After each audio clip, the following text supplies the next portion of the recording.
Before we get into today's edition of Just the Truth, let me tell you about the latest special from Michael and Dale at MyPillow. The standard MyPillow, normally $49.98 for a limited time only, just $14.88 with promo code Joey. Go to MyPillow.com, click on the radio listener specials, and see all the specials. There's a limited quantity of just 10 at this special price. That's $14.88 with promo code Joey. Thanks for joining me in the PhD Weight Loss Studio. To lose weight for the last time, visit myphdweightloss.com. President-elect Donald Trump may have settled the question of whether House Speaker Mike Johnson is reelected this week. Yesterday, Trump offered his full endorsement of Johnson for another term to lead the GOP House majority. More Americans approve of the Trump 2.0 transition this time than in 2016 when Donald Trump moved into the Oval Office. We have those details for you. If you thought it seemed that the U.S. Congress was not getting anything done, well, you were right. The 118th Congress has passed the fewest laws in previous sessions since the 1980s. And a South Carolina man convicted in the brutal double murder of two bank employees in 2017 is asking for a, quote, compassionate release just days after President Joe Biden spared his life and commuted his death sentence. I told you we'd be back. And ye shall know the truth, and the truth shall make you free. It's Joey Hudson. I wanted to name it the Joey Hudson bill, but you know they don't allow you to put names on bills. But I wanted to call it the Joey Hudson bill because I know that one's been near and dear to you for a number of years. That's how it's done. Let your voice be heard. And the truth shall set you free. Here's Joey Hudson. Russia's Foreign Minister Sergei Lavrov on Monday firmly dismissed the peace proposal reportedly being floated by President-elect Donald Trump's team to end the war in Ukraine, criticizing its concessions to Ukraine's NATO aspirations. Lavrov expressed discontent with the Trump's team's alleged approach, which includes suspending hostilities along the current line of contact, delaying Ukraine's NATO membership for up to 20 years, and deploying European peacekeeping forces in the region.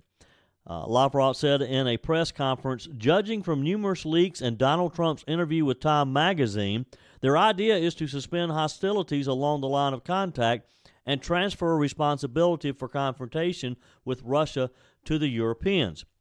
He further condemned the idea of postponing Ukraine's NATO membership, emphasizing Moscow would refuse to accept Ukraine's NATO membership regardless of the territorial factor, he said. He labeled NATO's potential expansion into Ukraine as an aggressive absorption and reaffirmed Russia's steadfast opposition to any idea that Ukraine would become a member of NATO.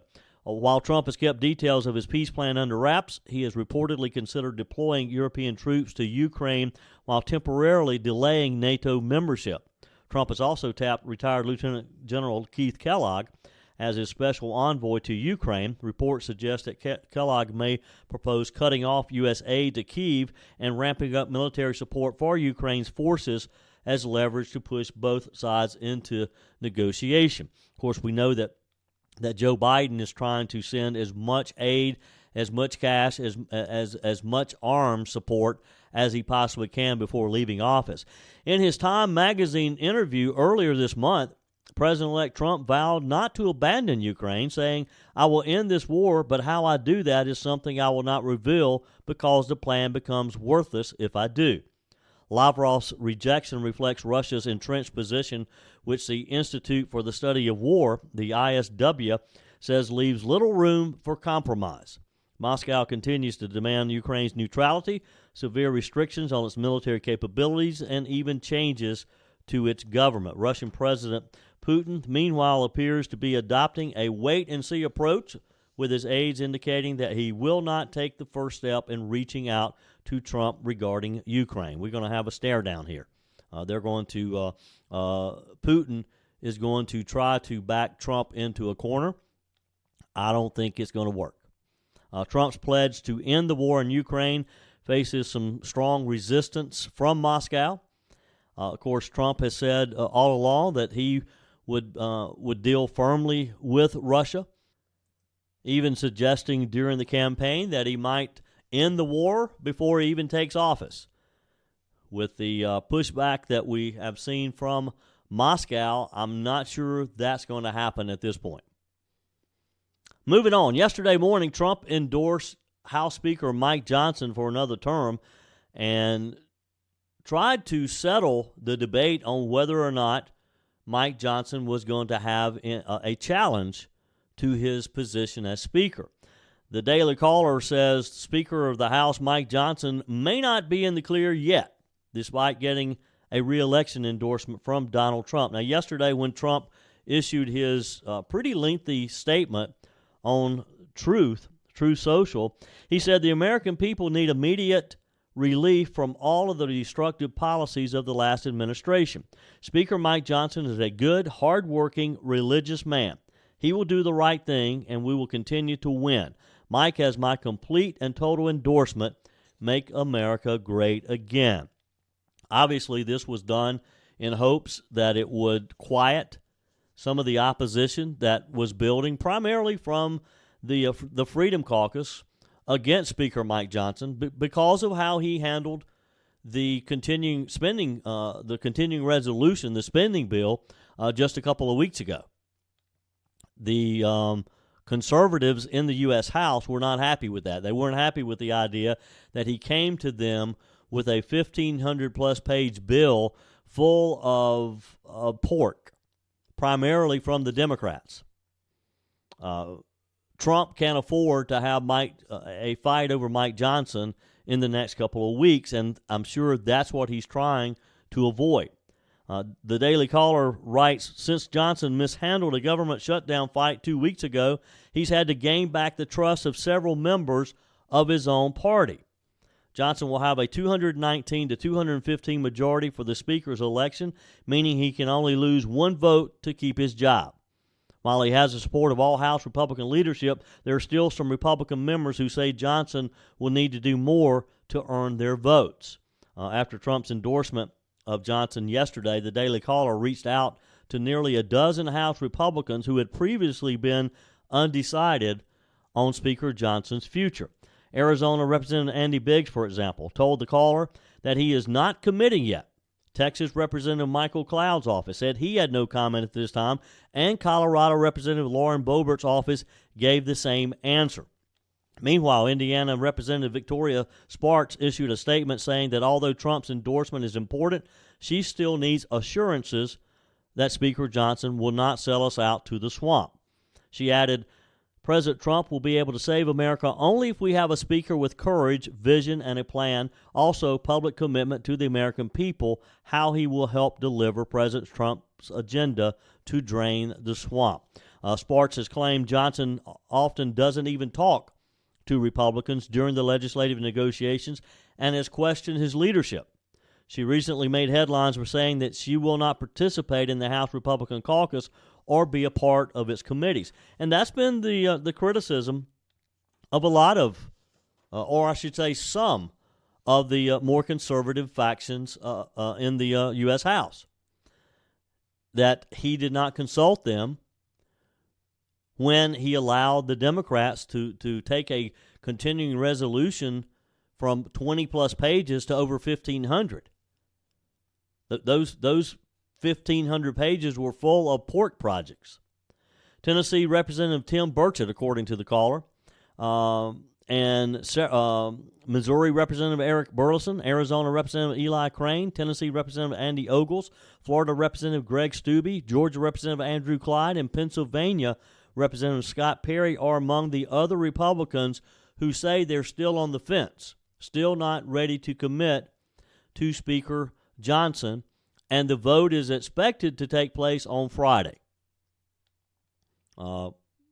Thomas Massey from Kentucky kind of led the way when on December the 18th he said that he would actually oppose Johnson's bid to remain Speaker and would vote for another candidate. He doubled down on that decision even after President Trump's endorsement yesterday. Again, I don't know who Massey proposes to support. He hasn't named anyone. He's just said that he would vote against Johnson and would vote for someone else. And until that someone else comes forward, we don't know who that might be. Your comments are welcome. You can text me. You can email me, Joey at joeyhudson.com. You can leave me a message on the MyPillow message line, 864-477-JOEY, 864-477-5639. Just leave me a voice message. Let me know what you think about this. Do the GOP need to coalesce around Mike Johnson? We talked about this a bit yesterday. Can we afford a fight for the speaker's position at this point in the game? Again, we need a speaker in order to certify the votes for Donald Trump and move on to the inauguration. I'm not quite sure what happens if we don't get a speaker.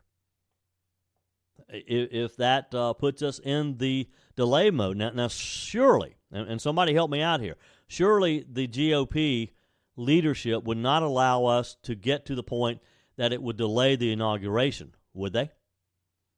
Somebody reassure me here. Text me, email me, joe@joeyhudson.com.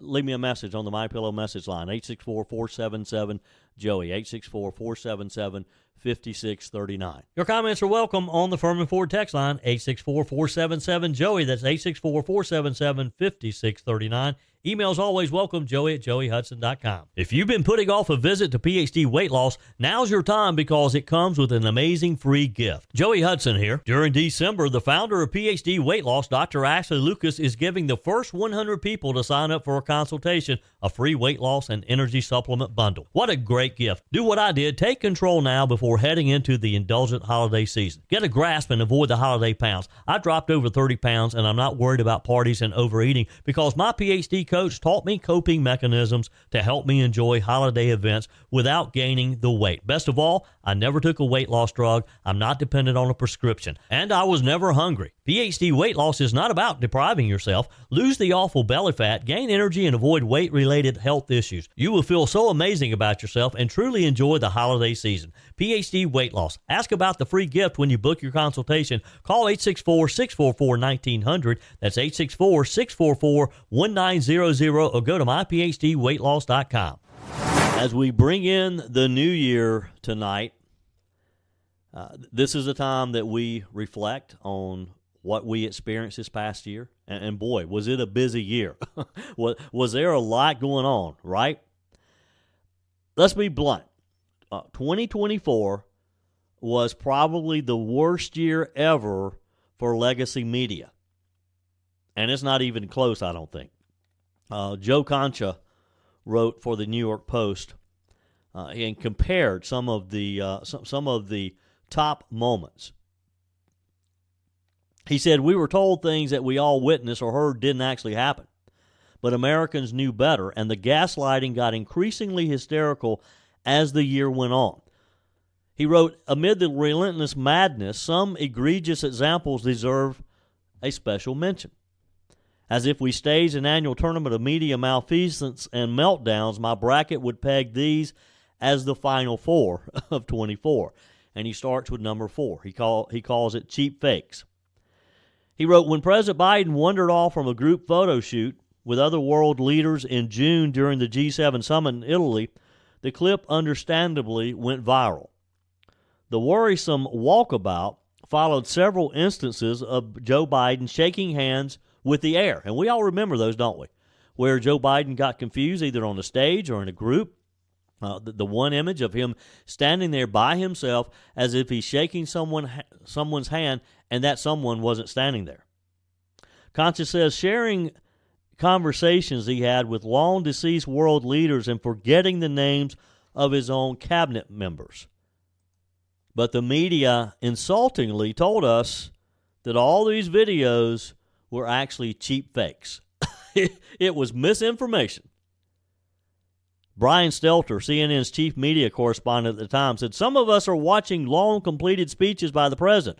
Others just watching short, out-of-context clips on social media. Two audiences are seeing two very different reflections," he said. Brian Stelter, how he could defend this when we all saw Joe Biden do some of these things. The Washington Post pontificated that the deceptively edited videos that misrepresent events simply by manipulating video or audio or by leaving out context were staples of Republican attacks against Joe Biden. Wow. Concha writes 2 weeks later, when Biden's brain turned to applesauce again during his debate with Donald Trump, the narrative collapsed.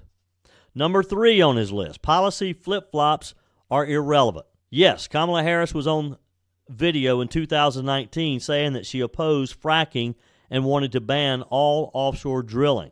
Also, she compared ICE agents to the KKK while calling former President Donald Trump's border wall medieval. And she supported U.S. taxpayer dollars for imprisoned illegal migrants' sex change procedures.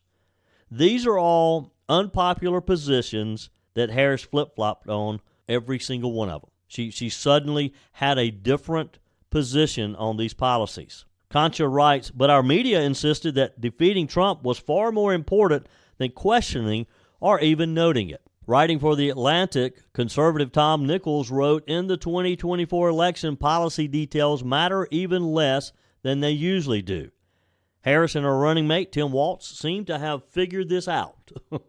Over at ABC News, Anna Navarro argued that Harris had absolved herself of conflict via limited interviews with ultra-friendly outfits. She said she's doing The View live. She's doing The Late Show with Stephen Colbert. She's doing The Howard Stern Show. She did 60 Minutes. She did Call Her Daddy, Navarro exclaimed with a straight face. What more do you want? I mean, they guarded and tried to protect Kamala Harris like no one had ever protected you would have thought that they were all on the payroll, and maybe they were. Concha writes, none of the above attempts to explain her new policy position swayed voters, though. And he's right. Voters saw right through this. Then he uses example in number 2, the Madison Square Garden rally that Trump had in those final days in October during the campaign. Concha writes, Trump's October rally at the world's most famous arena should have been covered as a condensed sequel to the Republican National Convention. The standing room only crowd heard from Trump, J.D. Vance, Elon Musk, and a bipartisan cast of supporters. But the usual suspects in the press maintained its true message was an appeal to Nazism, because Nazis held a rally at the Madison Square Garden 85 years ago. The Washington Post headlined it, saying, another night at the Garden, how Trump's rally echoed one in 1939. The Trump campaign's rally in New York mirrored one in the 1930s that was openly supportive of Adolf Hitler, with 2 dangerous differences. MSNBC anchor Jonathan Capehart rolled footage from that long-ago event as part of his coverage of Trump's perfectly ordinary campaign experiences. Capehart exclaimed, that jamboree happening right now in that place is particularly chilling because in 1939, more than 20,000 supporters of a different fascist leader, Adolf Hitler, packed the Garden for a so-called pro-America rally. Wow. Concha writes, considering Trump's staunch support of Israel and Democrats' 4-time use of the Garden for their own national conventions, these takes were simply pathetic. But the instance that got the number 1 rating on Joe Concha's list, number 1, sexism and racism, calls Kamala's loss. And his first example is former Obama strategist David Axelrod, who on CNN said this. You know, I'd love to hear from Van on this, but let's be honest about this, okay? Let's be absolutely blunt about it. There were appeals to racism in this campaign, and there is racial bias in this country, and there is sexism in this country. And anybody who thinks that that did not in any way impact on the outcome of this race is wrong. I'm not saying that was the main reason that Kamala Harris lost and Donald Trump won. And I think they ran honestly, strategically, his campaign. And I've said it many times. They ran a very smart campaign. And it gets better as he points out that Sonny Hostin on The View had this to say about it. Very difficult for people to believe that racism and misogyny, they're just alive and well. I think that we don't want to think that about ourselves, our neighbors, our friends, but it's my lived experience tells me that it does still exist. Concha makes a good point. What's weird about this argument is that if sexism and racism did, in fact, lead to Kamala Harris's loss, why was she roundly rejected by Democrat voters in 2019? Were they racist and were they sexist as well? talked a good bit over the past week or so after Joe Biden announced the clemency of 37 federal death row inmates. One of those was a South Carolina murderer, Brandon Council. He was convicted and sentenced to death for the 2017 double murder of 2 bank employees in Myrtle Beach, South Carolina. He has now filed a motion for compassionate release, citing psychological harm from years in solitary confinement. Here's the story. Counsel was convicted in 2019 of killing Donna Major, 59 years old, Catherine Skeen, 36 years old at the time, during a Crestcom bank robbery in Conway, South Carolina, which is the Myrtle Beach area. The chilling crime, which included Counsel admitting to law enforcement that he entered the bank intending to kill.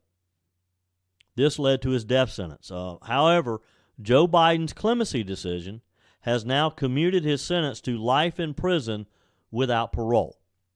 Counsel's latest motion argues that his confinement conditions amount to torture, seeking a release that has further fueled the outrage among victims' families and critics of Biden's decision. Within a day or so of Joe Biden making the announcement that he had offered clemency to this double murderer, the Donna Major's family spoke out and said that they had been pleading with the Biden administration Justice Department upon learning that this decision was potentially going to be made, and that the Biden administration basically gave them a 10-minute Zoom call, and that was it, and obviously ignored what they had to say because they don't want this man to be on the face of the earth. They want the death sentence that a jury of his peers gave him in 2019 upon the conviction. Counsel's latest motion, again, arguing that it has been torture to him because of the confinement conditions in prison. As you can imagine, upon hearing this, the families are once again expressing their anger and their disappointment and their concern that somehow this guy, even with Joe Biden's commuting his sentence to life in prison without parole, that somehow this crazy justice system of ours might actually turn this guy loose. Donna Major's daughter, Heather Turner, called Biden's decision hurtful and frustrating, especially as it was made without consulting the affected families. Her husband, Danny Jenkins, recounted the brutality of the murders, emphasizing the lack of mercy shown to the victims. Jenkins stated during a televised appearance on Fox News, he watched them like prey, gave no warning, and showed no remorse. How does this man deserve leniency? Biden administration critics have seized upon the clemency decision as emblematic of what they view as the Biden administration's leniency towards violent offenders all along. On day one, you may recall, Joe Biden stayed any or delayed any, stopped federal execution of inmates on the federal death row. South Carolina Representative Russell Fry called the move shameful, asserting that it disrespects victims' families and undermines public safety upon learning that Joe Biden had offered the clemency to counsel. President-elect Donald Trump also weighed in, you may recall, promising to end the Biden-era moratorium on federal executions. The problem is there's only 3 left. There are 40 individuals, 40 people convicted of heinous crimes and had been sentenced to death. Joe Biden commuted 37 of those. On Truth Social, Trump lambasted the commutations, calling them a slap in the face to victims' families. Counsel's motion for compassionate release adds another layer to the controversy, as you can imagine. Legal experts highlight the importance of evaluating humane treatment for prisoners. Critics argue that granting such a motion would further trivialize the severity of his crimes, which it would. Advocates of Biden's clemency decisions emphasize the moral and systemic issues surrounding the death penalty, and that Joe Biden, as a Catholic, cannot support the death sentence. Opponents like former federal prosecutor Danny Coulson argue that the move creates an imbalance of justice, allowing the nation's most violent criminals to escape the ultimate punishment. I can't imagine that this man could somehow find a way, take the next step. So Joe Biden starts the ball rolling, offers him clemency from the death sentence, and now he's asking the court to release him because of psychological harm that he has suffered in solitary confinement. You know, that's kind of the idea of prison, isn't it? To be punished for what you did. Think about the psychological harm of the victim's family. But again, even though we were promised, when we learned of Joe Biden offering clemency, we were promised that these people would still never walk out of the prison. As crazy as things are, I'm fearful that somehow the system will allow them to do so. Speaking of Joe Biden, we've talked some too about the amount of vacation time that he takes. I wish I had a job that allowed me to take as much vacation time as Joe Biden. The Daily Caller has done a review of White House pool reports of where Joe Biden was at particular times and how many days away from the White House he actually has taken during his presidency. 24% of the time he was in Delaware, at Camp David, or in vacation spots, according to their report.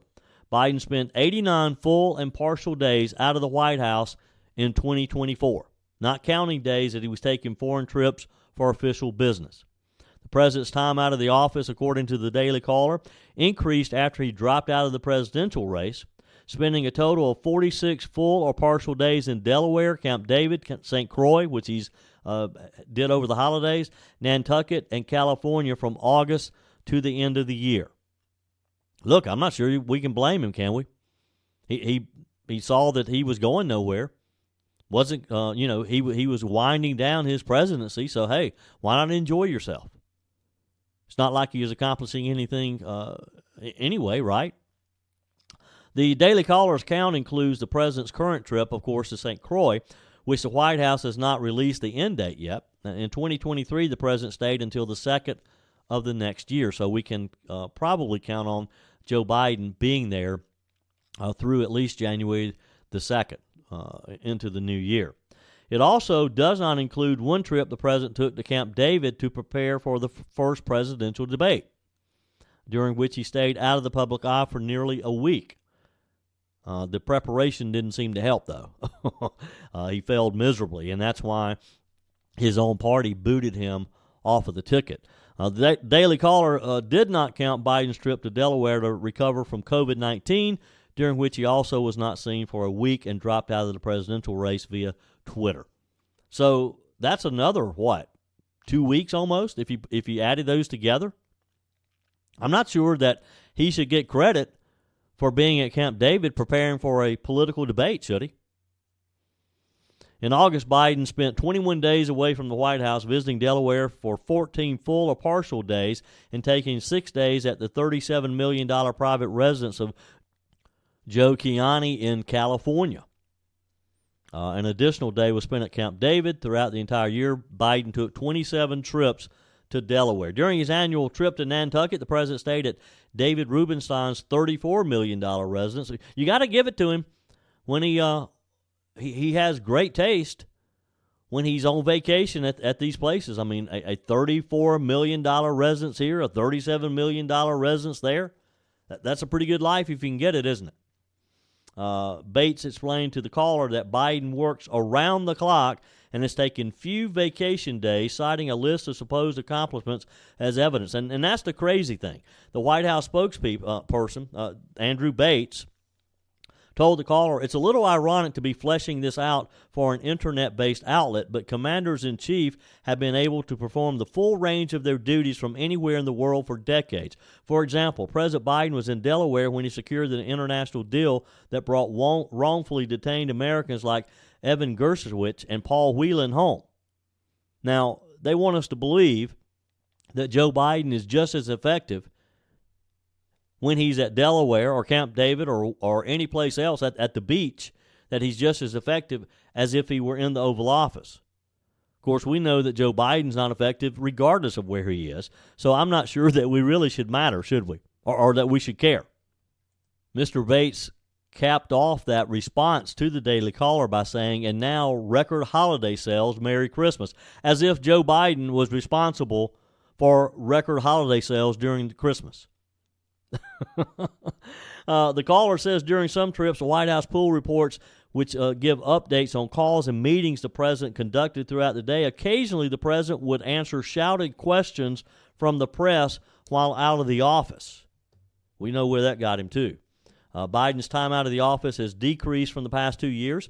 A 2022 Daily Caller analysis showed that the president spent nearly 40% of the year in Delaware in 2022.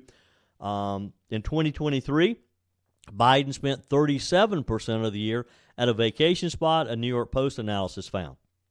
And according to the Republican National Committee research account, as of December 26, Joe Biden has spent 570 days of his presidency on vacation, which, of course, is 40%. Your comments are welcome on the Firmin Ford text line, 864-477-JOEY. That's 864-477-5639. Emails always welcome, joey@joeyhudson.com. Speaking of the Firmin Ford text line, it's never been more important to support locally run businesses owned by people who actually live here in the upstate.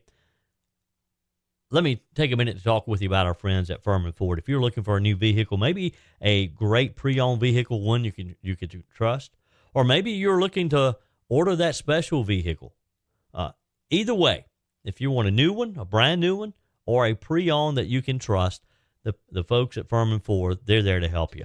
Their name is on the sign because their name is on the line, because every single transaction is important to them. Jim Firmin, Matthew Firmin. They do business the right way. When you stop by, when you give them a call, or maybe when you just send them a quick email, you're always going to have access to a member of the Firmin Ford family. And by the way, they also offer great service, and you're not going to have to wait weeks and weeks to get it done. And you do not have had to purchase your vehicle at Firmin Ford. Doesn't even have to be a Ford. They service all makes and models. Visit my friends at Firmin Ford online at firminford.com, firminford.com. On the text line, yesterday I told you about the robber whose handwriting was so bad that the teller couldn't read it, and she didn't even know she was being robbed. Well, Susan in Hartwell texts me one that's even better. She writes, what's even funnier than the illegible note handed to the teller at the bank in Loveland, Colorado, was the note handed to the teller at a bank in Atlanta when my brother was in charge of security. The robber wrote the note on a deposit slip from his own checking account with his name and street address on it. The police went straight to his house and arrested him. Well, Susan, you're right. That wins the prize for the dumbest crook, because the only thing that could be worse than the guy giving an illegible or a note that you can't read is to do it on your own deposit slip to lead the police right back to your home. Thank you, Susan. Appreciate your text. Faye writes, Joey, it's sad to say, but Biden and Harris have been puppets. Somebody else has pulled their strings. So no good legacy for Biden. Come on now, Faye. Are you going to rob Joe Biden of his legacy? She writes, this regime has all but made the USA a third world country while they've lined their own pockets. Good riddance. Let's look to Trump and a better future. I can agree with you on that, Faye. January 20th can't get here fast enough. Ray writes, good day, Joey. All the news is about Jimmy Carter. I think he was a solid Christian man with good intentions. However, his political position was definitely left of center. We must examine his actions as president before we canonize him. I lost my mother the day after Thanksgiving at the age of 100. Wow, Ray, I'm sorry to hear that. She was also a rock-solid Christian and firm believer in the constitutional government of our republic. She was never a national figure. However, all who ever came in contact with her had no doubt as to her Christian beliefs or her conservative political beliefs. I'm sure that both are in the arms of Jesus now. God bless the USA. And I'm sure you are so right, Ray. And again, Sorry for the loss of your mom. But wow, 100 years old. Wow. Texter, hey Joey, it's Jennifer. Hopefully Trump's endorsement will bring the House together on the issue of Mike Johnson continuing in his role as Speaker. We don't need to repeat Republican circus over who gets the gavel. You're right on that, Jennifer, for sure. Your comments are welcome as well. You can text me. You can email me, joey@joeyhudson.com. And again, a message on the MyPillow message line, 864-477-JOEY. Just call 864-477-5639. Leave your message. And always use promo code Joey when you go to MyPillow.com and place your order, whether it's the slippers, which have a great sale. I just got my new pair in, by the way. You know, I love my slippers, and Jessie, my Cocker Spaniel, does as well. The slippers typically don't wear out, and mine would not have if Jesse had not kept putting his ball in, and then he kind of chews on them to get them out. I was able to pick up a pair for $59.98 when I used my own promo code Joey. They're typically $119.98. Mike Lindell has extended that Christmas extravaganza through the end of the year. So get your 6-piece towel set. They're back in stock, $29.98 when you use promo code Joey. So go to MyPillow.com or call 800-893-4059. And again, your messages are always welcome on the MyPillow message line. So MSNBC host Rachel Maddow admitted that she misjudged the American public's reaction to Republican Vice President-elect J.D. Vance. You think? Saying that she believed his controversial rhetoric and ideological influences would be more unnerving to voters. Now, that just shows you how out of tune she is, doesn't it? Why would she think that? Why would she think that J.D. Vance would alienate the average American? She said she told Semper Four in a reflective piece where various media figures analyzed their predictions and assumptions this past year. She said, I thought people would be more unnerved by J.D. Vance. She cited his cat lady comment, which didn't really take off like they thought it would be. Vance, of course, a best-selling author and former venture capitalist. He was on the fast track as a freshman U.S. Senator representing Ohio and quickly became Trump's favorite. Initially, like Maddow, most of the mainstream media had some skepticism about J.D. Vance. But he quickly proved to be a very formidable national political figure. His strong performances in interviews as Donald Trump's vice presidential running mate, his debate performance against Democrat Tim Walz earned him accolades as one of Trump's most effective communicators. And while progressive media outlets criticized his selection, Vance's ability to connect with the average voter and defend Donald Trump's policies really played a huge role, I believe, in the ticket's success. And the best part is he's a young man. He's positioned himself as a leading figure in the Republican Party's future. You agree? I mean, many already are speculating about a 2028 presidential bid by J.D. Vance. Now, Maddow's comments were part of this publication, Semaphor's broader effort to gather reflections from journalists and public figures on their most egregious 2024 miscalculations. Some underestimated Vance's political appeal. Others misjudged broader cultural and economic dynamics. I mean, nobody saw it coming. They all thought that we were buying this agent of change known as Kamala Harris. They all thought that the American people were falling for the woke rhetoric of the Democrat Party.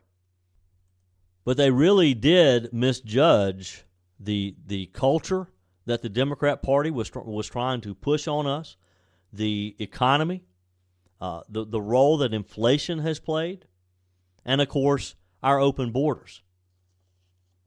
Among the contributors in this, the Bulwark host Tim Miller acknowledged being overly generous in assessing President Biden's political strategy. Entrepreneur Mark Cuban admitted, I was wrong about the election outcome. Mark Cuban finally admits that he was wrong. At 40, again, J.D. Vance will be the third youngest vice president in U.S. history. And this was a pretty quick rise for him. Being elected to the U.S. Senate just a few years ago in Ohio, and now he's going to be the vice president. And isn't it kind of sweet to hear the mainstream media, people like Rachel Maddow, admitting, hey, I got that one wrong. I underestimated J.D. Vance. I overestimated the appeal of Kamala Harris. Isn't it just kind of nice to hear them say that, to hear them admit that they're that far out of touch with the American people? And did I read the other day where Rachel Maddow and some of the MSNBC hosts are having to take a pay cut because their ratings are down big time? And when your ratings are down, that means your ad revenue is down, and these networks can't afford to keep paying you these big salaries. Maybe they all should be paid based on performance. Maybe they all, which they are to a degree, I guess. I guess, you know, there probably are some bonuses factored in for certain ratings. But wow, you know, there's rumors, and they're probably just that, rumors, but there's been speculation that Elon Musk may buy ABC, for example, and turn it into a conservative TV network. Wouldn't that be fun to watch? Wow.